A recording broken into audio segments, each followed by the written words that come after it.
Corona से बचने के लिए अब आई बच्चों की बारी। बच्चों के वैक्सीनेशन के लिए स्वास्थ्य विभाग तैयार। सोमवार से 15 से 18 साल के बच्चों का वैक्सीनेशन होगा। वैक्सीनेशन के लिए कल से रजिस्ट्रेशन प्रक्रिया शुरू हो चुकी है।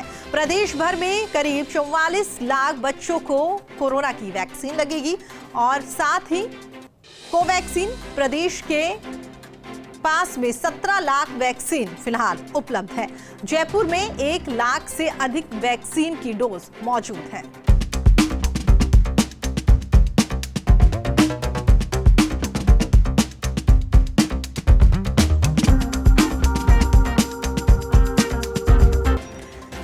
चलिए आगे बढ़ते हैं तो आपको बता दें, इसी खबर पर हमारे साथ बातचीत करने के लिए जयपुर से विकास हमारे साथ जुड़ गए हैं और साथ ही जोधपुर से राजीव हमारे साथ जुड़ गए हैं। विकास, सबसे पहले आपके पास आना चाहेंगे, कल से यहां पर बच्चों के वैक्सीनेशन शुरू हो जाएंगे, क्या कुछ तैयारियां राजधानी जयपुर में नजर आ रही है?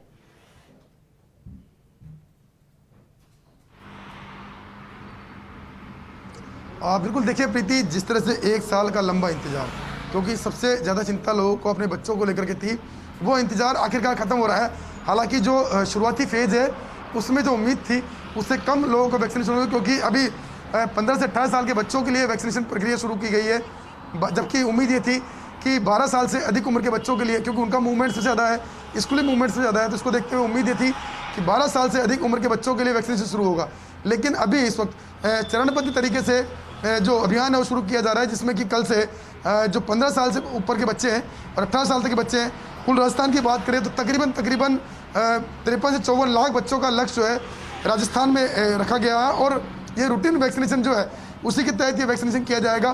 कोवैक्सीन की डोज जो है बच्चों को लगाई जाएगी, जिसके लिए तमाम तैयारियां जो है वो सभी जिला स्तर पर तैयारी कर ली गई है। खुद चिकित्सा शिक्षा सचिव जो है उन्होंने पूरी मॉनिटरिंग की है, वैक्सीनेशन साइटों की बारे में डिटेल ली है।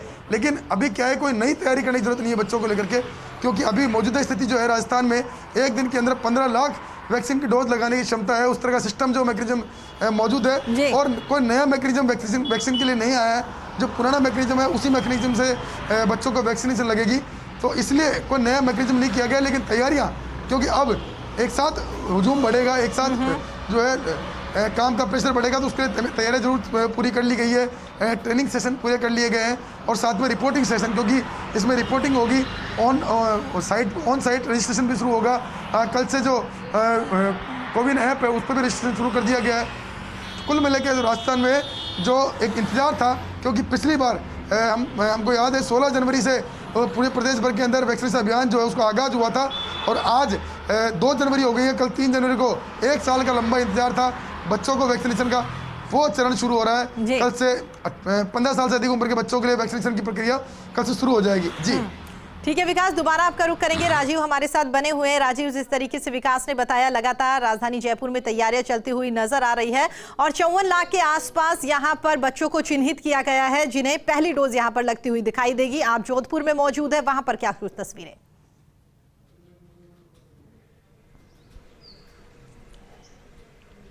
देखिए प्रीति, इस पूरे मुद्दे को इस तरीके से समझना होगा कि प्रदेश के मुख्यमंत्री अशोक गहलोत जोधपुर से ताल्लुक रखते हैं जी। पूरे प्रदेश की जिम्मेदारी उन पर है। जब उनके गृह जिले की बात आती है तो पूरी तरह से चाक चौबंद व्यवस्थाएं हैं। अब तक अगर बात करें तो 87% जो है वो वैक्सीनेशन का काम जोधपुर में हो चुका है। और उसके अलावा बात करें जिस तरीके से वैक्सीनेशन बच्चों को जो है वो कल से अभियान शुरू होना है, उसको लेके जोधपुर के संभागीय डॉक्टर राजेश शर्मा, जिला कलेक्टर इंद्रजीत सिंह और CMHO डॉक्टर बलवंत पंडा नजर रखे हुए। लेकिन इस वक्त हमारे साथ में वैक्सीनेशन की जो प्रभारी है डॉक्टर कौशल देवे, उनके नेतृत्व में पूरा वैक्सीनेशन का काम उनसे पूछ लेते हैं कि सर किस तरह की तैयारी है, कल से बच्चों की वैक्सीन शुरू कितनी तैयारी है? कल से जो 15 से 18 आयु वर्ष के लिए जो बच्चे हैं उनका वैक्सीनेशन किया जाना है, तो शहरी क्षेत्र में जो है करीब करीब हमने 78 सेंटर्स जो हैं वो निर्धारित किए हैं। चूँकि इसमें कोवैक्सीन को अनुमति दी गई है तो हमारा यही प्रयास है कि अधिक से अधिक संख्या में जो है इसमें बच्चे हमारे पास में हमारे केंद्रों पर पहुँचे और उनका वैक्सीनेशन किया जाए। इसके अलावा कई सत्र ऐसे हैं जो स्कूल में भी हमने लगाए हैं ताकि वहाँ के बच्चों को बहुत ज़्यादा कहीं मूव नहीं करना पड़े और उनको उनके संस्थानों पर ही वैक्सीनेशन का कार्यक्रम किया जा सके। वहाँ पर बैठने की माकूल व्यवस्था है और हमारी टीम जो है पहले से दक्ष है इसमें वैक्सीनेशन कार्यक्रम में। इसके अलावा जो है खंड स्तर पे भी प्रत्येक खंड पर कम से कम जो 2 संस्थाएं हैं, हमारे जो बड़े सामुदायिक स्वास्थ्य केंद्र है, वहाँ पर भी इसका वैक्सीनेशन का प्रोग्राम का जो है आयोजन किया जाएगा। और निरंतर हम शिक्षा विभाग से भी संपर्क में है, चूँकि ये आयु वर्ग के जो बच्चे हैं ये अध्ययनरत होते हैं, तो इनसे समन्वय स्थापित करते हुए ही कल जोधपुर जिला वैक्सीनेशन प्रारंभ करेगा। आपको लगता है कि वैक्सीनेशन के इस कार्य को विस्तार करने के लिए चाहे एनजीओज हैं, कच्ची बस्तियां हैं, क्योंकि जब तक सारे बच्चे कवर नहीं होंगे खतरा बना रहेगा? हाँ, निश्चित है। जो है हर्ड इम्यूनिटी की बात करते हैं तो करीब करीब आबादी की 70% जब लोग वैक्सीनेट होते हैं तभी ये माना जाता है कि हर्ड इम्यूनिटी पैदा जो है तैयार होती है। तो विशेषज्ञों की राय के हिसाब से और अब ये सरकार ने इसमें बहुत महत्वपूर्ण कदम उठाया है और माननीय मुख्यमंत्री महोदय के निर्देशन में जिस तरीके से राजस्थान ने कोविड वैक्सीनेशन बहुत ही रफ्तार से किया था, तो निश्चित है कि आने वाले इस आयु ग्रुप के लिए भी हम बहुत अच्छी तरीके से वैक्सीनेशन कार्यक्रम संपादित कर पाएंगे। तो देख सकते हैं कि मुख्यमंत्री अशोक गहलोत ने जिस तरीके से अपना मैकेनिज्म पूरे राजस्थान के अंदर, जिसकी तारीफ देश भर में हुई है, सब कुछ जानता है, तो निश्चित ये भी ये बड़ी चुनौती है, लेकिन उसको पार लगाने के लिए सारे अधिकारियों की टीम तैयार है। जी राजीव, देखिए अब तक हमने देखा है कि सरकार की ओर से जब से वैक्सीनेशन यहाँ पर शुरू की गई है, उस वैक्सीन को लेकर अभी भी बहुत सारे लोग हैं जिनके अंदर डर बना हुआ है। वयस्क लोगों की अगर हम बात करें तो अभी तक वो बहुत सारे लोग ऐसे जो वैक्सीन नहीं लगवाना चाहते। आपको लगता है कि बच्चों के लिए वैक्सीनेशन अब यहाँ पर शुरू हो जाएगी तो कहीं ना कहीं कुछ चुनौतियां यहाँ पर दिखाई देगी? राजीव,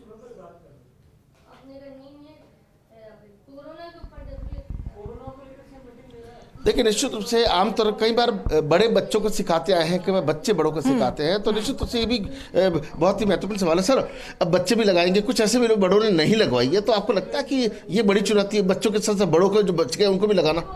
नहीं, चुनौती नहीं है। देखिए इसमें जो है वैक्सीनेशन पूर्णतया सुरक्षित है। करीब करीब जिले में 97,97,000 जो है वैक्सीनेशन किया जा चुका है।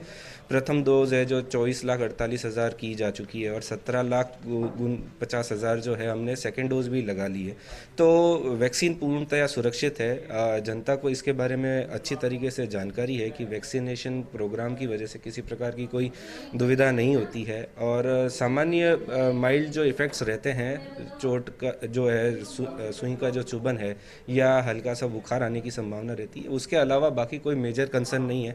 तो निश्चित है कि बच्चे भी लगवाएंगे और इनके साथ साथ जो वयस्क है, जो बाकी रह गए हैं, वो भी समय से अपना वैक्सीनेशन प्राप्त कर लेंगे। तो आप देख सकते हैं कि एक बड़ी बात है कि हो सकता है जिन्होंने नहीं लगवाई है अब बच्चे उनके अपने माता पिता का हाथ पकड़ के कहेंगे कि चलिए आपको भी लगाने, तो एक संदेश भी जाएगा। जी बिल्कुल राजीव, आपने सही कहा कि अब यहाँ पर स्टूडेंट्स अगर आगे बढ़ के यहाँ पर वैक्सीन लगवाते हुए नजर आएंगे तो जो वयस्क लोग हैं उनमें भी एक पॉजिटिव सोच यहाँ पर जगेगी कि जब बच्चे यहाँ पर वैक्सीन लगवा सकते हैं तो हमें भी यहाँ पर वैक्सीन लगवानी चाहिए। दोबारा आपका रुख करेंगे, विकास आपके पास आना चाहेंगे। राजीव की बातें आपने सुनी, आपको लगता है कि वाकई ही अब जरूरत आन पड़ी है कि अब बच्चों को वैक्सीन लगे, उसके साथ साथ जो वयस्क है वो भी सपोर्ट करते हुए नजर आए?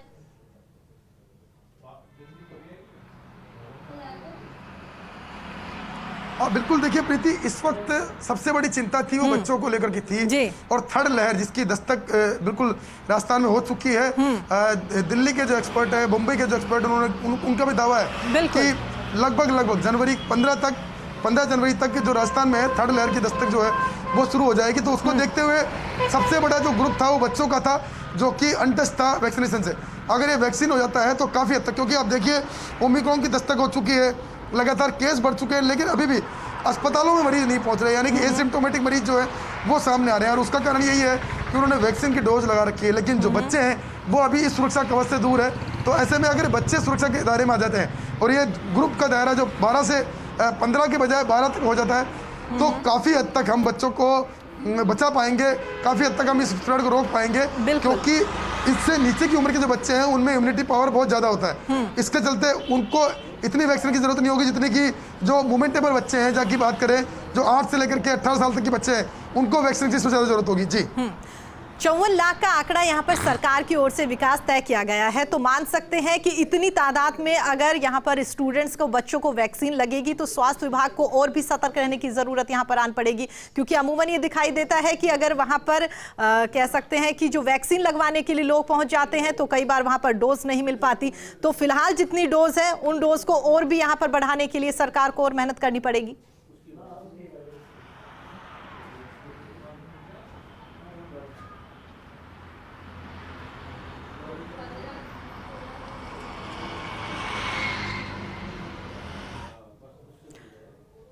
लगता है मेरी आवाज विकास तक नहीं जा पा रही, उनसे दोबारा संपर्क करने की कोशिश करेंगे। तो आपको बता दें, जिस तरीके से उन्होंने बताया कि 54 लाख का लक्ष्य यहां पर राज्य सरकार की ओर से रखा गया है।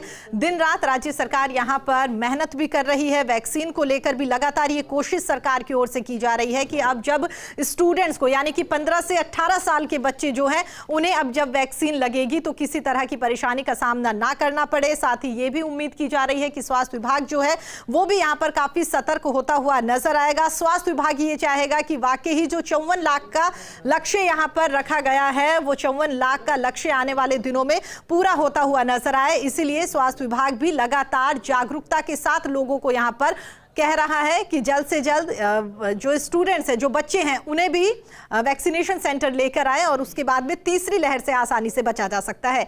संजीव, अगर माफ कीजिए राजीव, अगर आप मेरी बात सुन पा रहे हैं तो जिस तरीके से विकास ने यहाँ पर बताया कि एक तो इतनी तादाद में स्टूडेंट जो है, बच्चे जो हैं, वो सबसे बड़ी चुनौती, और दूसरा तीसरी लहर की आशंका को लेकर तमाम एक्सपर्ट कह रहे हैं कि 15 जनवरी के बाद में तीसरी लहर राजस्थान में आ सकती है। तो कह सकते हैं कि सरकार की ओर से सही वक्त पे सही फैसला लिया गया है।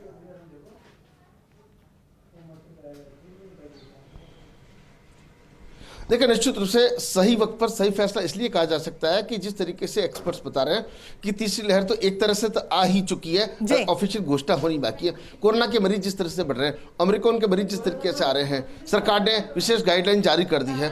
तो ऐसे में कई तरह की चुनौतियां हैं। जितने भी बड़े आयोजन हैं, मेले हैं, उन पर रोक लगाने की मांग भी शुरू हो गई है। लेकिन ऐसे में अभी चुनौती के रूप में डॉक्टर से बात करें, ये पेशेंट्स बढ़ते जा रहे हैं। ऐसे में आपको लगता है कि बच्चों वाला जो डिसीजन है बहुत महत्वपूर्ण डिसीजन है?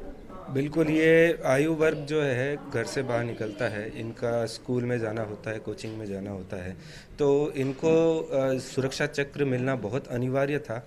और इनकी लंबे समय से जो है कहीं ना कहीं शिक्षण संस्थानें बंद होने की वजह से जो है शिक्षण जो प्रणाली है वो प्रभावित रही है इसमें।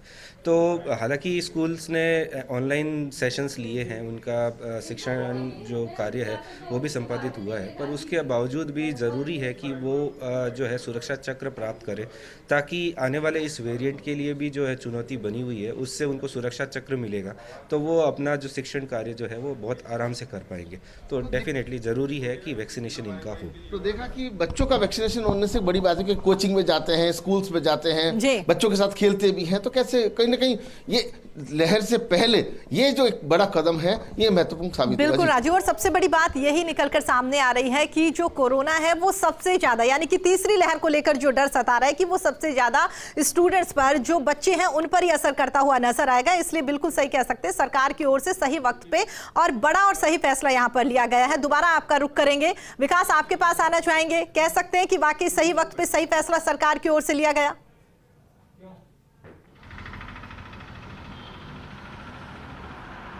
हाँ बिल्कुल, देखिए प्रीति, जिस तरह से राजस्थान की हालत है, इस मौजूदा स्थिति है जी, लगातार कोरोना के केस बढ़ रहे हैं। अभी इसकी बात करें तो 1000 के ऊपर कोरोना के केस एक्टिव पहुंच गए हैं। ओमिक्रॉन का वेरिएंट जो है वो लगातार पैर पसार रहा है।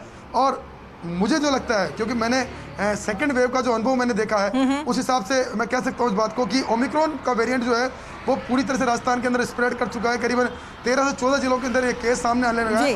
हालांकि ओमिक्रॉन को लेकर के विशेषज्ञों का कहना यही है कि ओमिक्रॉन जो है वो प्राकृतिक भगवान की दी हुई वैक्सीन के रूप में काम करेगा। लेकिन उस वेरिएंट के का नेचर क्या रहेगा, आगे क्या नेचर रहेगा, क्योंकि डेल्टा और डेल्टा प्लस वेरिएंट के बारे में भी ये कहा जा रहा था कि अगर ये बहुत तेजी से फैलता है और काफी तादाद में लोगों को संक्रमित कर देता है तो उस स्थिति में हार्ड इम्यूनिटी सोसाइटी में डेवलप होगी। लेकिन वो हुआ नहीं। हालात बहुत भयावह हो गए थे। हालात ये हो गए थे कि ऑक्सीजन के लिए लोग तड़प रहे थे, अस्पतालों के अंदर बेड नहीं मिले थे, इस तरह के हालात हो गए थे। तो हम नहीं चाहते वैसी स्थिति बने। ओमिक्रॉन को लेकर अभी तक रिजल्ट पॉजिटिव मिल रहे हैं, लेकिन जिस तरह से केस सामने आ रहे हैं, जिस तरह से केस बढ़ रहे हैं, उसको देखते हुए खुद सरकार सतर्क है। लगातार मुख्यमंत्री बिल्कुल विकास, और आपने सही कहा, दूसरी लहर में ये बात हम अच्छी तरह से जान गए हैं और देख भी चुके हैं कि शुरुआत में अगर किसी भी वेरिएंट को हम कह सकते हैं कि उसे कम आंका जाता है कि ये ज्यादा खतरनाक नहीं है, तो उसका नुकसान ही हम सबको उठाना पड़ता है। विकास और राजीव, आप दोनों हमारे साथ जुड़े, तमाम जानकारी आप लोगों ने